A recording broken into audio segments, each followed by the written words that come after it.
नमस्कार। आज हम जैन धर्म और महावीर स्वामी के बारे में थोड़ी गहराई से बात करने वाले हैं। तो देखते हैं वो इस प्राचीन परंपरा पर क्या रोशनी डालता है।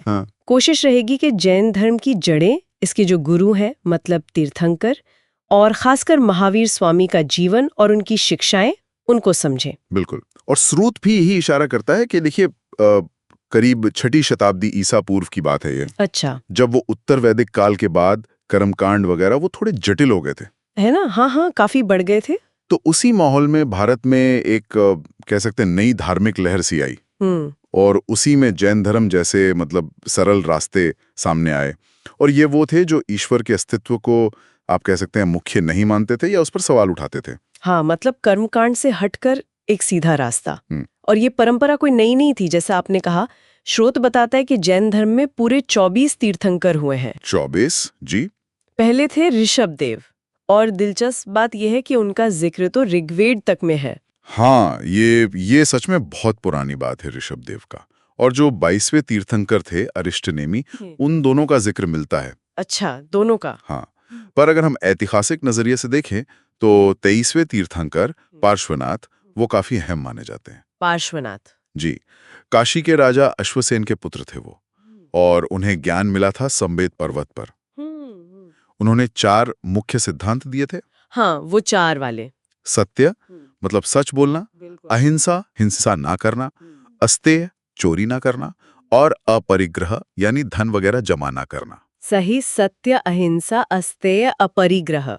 और फिर इसके बाद आते हैं 24वें और अंतिम तीर्थंकर महावीर स्वामी जी। उन्होंने इन 4 में एक 5वां सिद्धांत जोड़ा है ना, ब्रह्मचर्य। बिल्कुल, ब्रह्मचर्य यानी इंद्रियों पर संयम।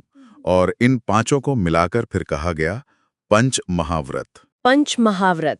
तो ये 5वां जोड़ने का कुछ खास मतलब क्या महत्व था? देखिए, ये महावीर स्वामी के समय में जो जैन धर्म का प्रसार हुआ और उन्होंने तपस्या पर जो जोर दिया उसको दिखाता है। अच्छा। इसीलिए उन्हें कई बार जैन धर्म का वास्तविक संस्थापक भी कहते हैं, क्योंकि उनके समय में इसका फैलाव सबसे ज्यादा हुआ। ठीक है। स्रोत के हिसाब से देखें तो जन्म उनका 540 ईसा पूर्व कुंडग्राम वैशाली के पास है ये जगह। हाँ। बचपन का नाम वर्धमान था। हाँ। और निर्वाण यानी देह त्याग वो 468 ईसा पूर्व में पावापुरी में 72 साल की उम्र में हुआ। तो बचपन का नाम वर्धमान था, पिता सिद्धार्थ ज्ञात्री कुल के मुखिया थे, और माता त्रिशला वो लिच्छवी राजा चेटक की बहन थी। जी हाँ। पत्नी यशोदा और पुत्री का नाम अनुजा या प्रियदर्शनी था। मतलब पूरा पारिवारिक जीवन था उनका। बिल्कुल। और फिर 30 साल की उम्र में अपने बड़े भाई थे नंदीवर्धन, उनसे आज्ञा लेकर उन्होंने घर छोड़ दिया सत्य की खोज में। 30 की उम्र में ये सफर तो बहुत कठिन रहा होगा। हाँ, वहाँ एक साल का पेड़ था, उसके नीचे, और नदी थी ऋजुपालिका, उसके किनारे उन्हें कैवल्य मिला। कैवल्य मतलब सर्वोच्च ज्ञान। सर्वोच्च ज्ञान जी। और इसी कठोर साधना और आत्म विजय के बाद ही उन्हें वो उपाधियां मिली, जैसे जिन मतलब विजेता, जिसने इंद्रियों को जीत लिया हो। बिल्कुल। और अरहत मतलब योग्य, निर्ग्रंथ यानी सारे बंधनों से मुक्त, और महावीर तो उनकी हिम्मत और तपस्या के कारण ही कहा गया। स्रोत में उनकी इस कठोर तपस्या का काफी जिक्र है, यहाँ तक कि वस्त्र त्याग देने का भी। जी हाँ, वो भी उनके संयम का एक हिस्सा था। तो ज्ञान मिलने के बाद उन्होंने क्या सिखाया? पहला उपदेश कहाँ दिया? पहला उपदेश उन्होंने राजगीर में दिया था, और उनके पहले शिष्य वो उनके दामादी बने जमाली। अच्छा। और मुख्य शिक्षा क्या थी कि ये संसार जो है ये दुखों से भरा है। हाँ, दुख तो है। और इसका कारण क्या है? हमारे कर्मफल।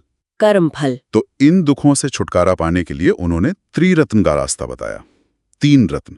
त्रिरत्न, ये बौद्ध धर्म वाले त्रिरत्न से अलग है ना? हाँ, वो बुद्ध धम्म संघ वाला अलग है। जैन धर्म में त्रिरत्न है सम्यक दर्शन यानी सत्य में सही विश्वास। ठीक है। सम्यक ज्ञान मतलब वास्तविक ज्ञान होना, और सम्यक आचरण यानी सुख दुख में समान भाव रखना, सही व्यवहार करना। सम्यक दर्शन, सम्यक ज्ञान, सम्यक आचरण, फोकस व्यक्ति के अंदर सुधार पर है। बिल्कुल।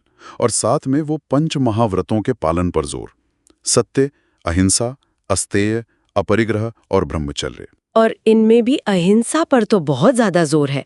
स्रोत कहता है जैन धर्म में अहिंसा का पालन मतलब बहुत ही सूक्ष्म स्तर पर होता है। एकदम सही। हर जीव में आत्मा का वास माना जाता है, इसलिए हिंसा से बचने पर अत्यधिक बल है। ये केंद्रीय सिद्धांत है। हाँ, और जैन दर्शन आत्मा को मानता है, पुनर्जन्म को मानता है, कर्म फल और मोक्ष में भी विश्वास रखता है। जी, ये सब मान्यताएं हैं। वर्ण व्यवस्था को भी उन्होंने माना। लेकिन जैसा हमने शुरू में बात की थी, ईश्वर की सत्ता को केंद्रीय नहीं माना गया। हाँ, इसीलिए अनीश्वरवादी या नास्तिक दर्शन कहते हैं इसे। हाँ, हालांकि एक व्याख्या ये भी है कि अगर ईश्वर है भी, तो वो जिन यानी जिसने खुद को जीत लिया है, उस तीर्थंकर से ऊपर नहीं है। अच्छा, ये एक अलग दृष्टिकोण है। श्रुत में एक और चीज का जिक्र है, स्यादवाद और अनेकांतवाद। ये थोड़ा मुश्किल सा लगता है। हाँ, ये जैन दर्शन के ज्ञान के सिद्धांत हैं। अनेकांतवाद का मतलब है कि सत्य के अनेक पहलू होते हैं। अनेक अंत मतलब कई दृष्टिकोण। हाँ, कोई एक नजरिया ही पूरा सच नहीं होता। और स्यादवाद वो इसी बात को कहने का तरीका है।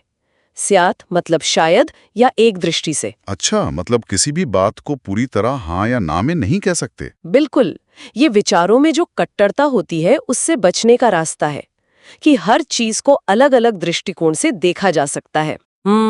ये तो काफी गहरा विचार है। तो अगर हम संक्षेप में देखें, हमने जैन धर्म की प्राचीन जड़ों को समझा, 24 तीर्थंकरों की परंपरा को देखा जी, और खास तौर पर महावीर स्वामी का जीवन, उनकी वो कठोर साधना, ज्ञान प्राप्ति और फिर उनकी मुख्य शिक्षाएं पंच महाव्रत, त्रिरत्न और अहिंसा पर विशेष जोर। हाँ, और वो अनेकांतवाद और स्यादवाद जैसे दार्शनिक पहलू भी। हाँ, उनको भी हमने छुआ। बिल्कुल। और एक बात जो स्रोत में उभर कर आती है, वो महावीर स्वामी की वो कठोर तपस्या है, हाँ। यहाँ तक कि वस्त्रों का त्याग कर देना। हाँ, वो बात। ये आज भी हमें सोचने पे मजबूर करती है ना। हाँ। मतलब सांसारिक चीजों से इतना डिटैचमेंट, इतना आत्मनियंत्रण, इसकी पराकाष्ठा। सही। तो ये आज के समय में, आज के जीवन में एक व्यक्ति के लिए क्या मायने रख सकता है? ये एक गहरा। चलिए, आज हम जैन धर्म पर थोड़ी गहराई से बात करते हैं। हमारे पास जो नोट्स हैं उनके आधार पर कोशिश रहेगी कि इन स्रोतों से जो मुख्य बातें हैं उन्हें समझे। तो शुरुआत करते हैं जैन सभाओं से। पहली सभा वो तो पाटलिपुत्र में हुई थी, ईसा पूर्व 4वीं सदी में। जी। कहते हैं वहां 12 अंगों का संकलन हुआ, पर मुझे ये बात थोड़ी चौंकाने वाली लगी कि दूसरी सभा वो सदियों बाद हुई, 6ठी सदी ईस्वी में वल्लभी में। इतना लंबा गैप? हाँ, ये गैप काफी महत्वपूर्ण है, करीब 1000 साल का। देखिए, पहली सभा जो शायद चंद्रगुप्त मौर्य के समय हुई, उसने कोशिश की कि जो ज्ञान बिखरा हुआ है उसे जमा किया जाए। अच्छा। लेकिन उसके बाद का जो समय था उसमें शायद काफी उथल पुथल रही, तो ज्ञान को सहेजना उसमें चुनौतियां आई। फिर जो दूसरी सभा हुई जिसकी अध्यक्षता देवर्षि गणी ने की, उसका मुख्य काम था जो ग्रंथ बचे थे उन्हें ठीक से व्यवस्थित करना, लिखना, मतलब एक अंतिम रूप देना। ओके। तो ये दिखाता है कि मौखिक परंपरा से लिखित रूप तक आना ये एक लंबी प्रक्रिया थी, शायद मुश्किल भी रही हो। समझ गई। तो ये सभाएं ग्रंथों को सहेजने के लिए थीं, लेकिन इसी दौरान जैन समुदाय में भी तो विभाजन हुए। नोट्स में श्वेतांबर और दिगंबर का जिक्र है। बिल्कुल, ये 2 मुख्य शाखाएं बन गई। क्या है कि स्थूलभद्र के जो अनुयायी थे वो श्वेतांबर कहलाए, मतलब जो सफेद कपड़े पहनते हैं। हाँ, श्वेत वस्त्र। जी। और भद्रबाहु के अनुयायी दिगंबर। उनका मानना था कि जो सच्चे साधु हैं उन्हें वस्त्रों का त्याग कर देना चाहिए, मतलब दिशाएं ही जिनके वस्त्र हों। बिल्कुल, दिख ही अंबर। लेकिन ये सिर्फ कपड़ों का फर्क नहीं था, धीरे धीरे कुछ और मान्यताएं भी अलग हुईं। जैसे स्त्रियों की मुक्ति हो सकती है या नहीं, या फिर जो केवली हैं मतलब सर्वज्ञ, वो भोजन करते हैं या नहीं। ऐसे मुद्दों पर भी मतभेद सामने आए। अच्छा, और इन सब मान्यताओं का आधार, मतलब इनका साहित्य कैसा है? आपने आगम ग्रंथों का जिक्र किया था नोट्स में, जो अर्धमागधी में है। सही कहा। आगम सूत्र जो है वो जैन धर्म के सबसे पुराने और सबसे प्रामाणिक ग्रंथ माने जाते हैं। इनमें महावीर की शिक्षाएं हैं, और ये मूल रूप से अर्धमागधी प्राकृत में ही रचे गए थे। आम लोगों की भाषा में, है ना? संस्कृत जैसी विद्वानों की भाषा नहीं। जी हाँ, बिल्कुल, ताकि शिक्षाएं ज्यादा लोगों तक पहुंच सके, आसान भाषा में। और इन आगमों के भी कई हिस्से हैं, जैसे आपने कहा 12 अंग हैं, फिर उपांग हैं, प्रकीर्णक, छेद सूत्र, काफी वर्गीकरण है। यही पूरा साहित्य उनकी फिलॉसफी और उनके कोड ऑफ कंडक्ट का बेस है। दिलचस्प। अच्छा, साहित्य के अलावा तीर्थंकरों के प्रतीकों का भी जिक्र है, जैसे ऋषभनाथ का बैल और महावीर का सिंह। इन प्रतीकों का क्या मतलब है? हाँ, हर तीर्थंकर के साथ एक प्रतीक चिन्ह जुड़ा है। ये एक तरह से उनकी पहचान है और शायद उनके किसी गुण या जीवन की किसी घटना से जुड़ा संकेत भी। जैसे ऋषभनाथ जी को कृषि का प्रवर्तक मानते हैं, तो बैल कृषि का प्रतीक हो गया। अच्छा। और महावीर का सिंह वो उनके साहस, उनकी निर्भयता, उनकी शक्ति को दिखाता है। ये प्रतीक ध्यान लगाने में, भक्ति में भी मदद करते हैं। ठीक है। और इन शिक्षाओं और प्रतीकों से जुड़े खास स्थल कौन से हैं?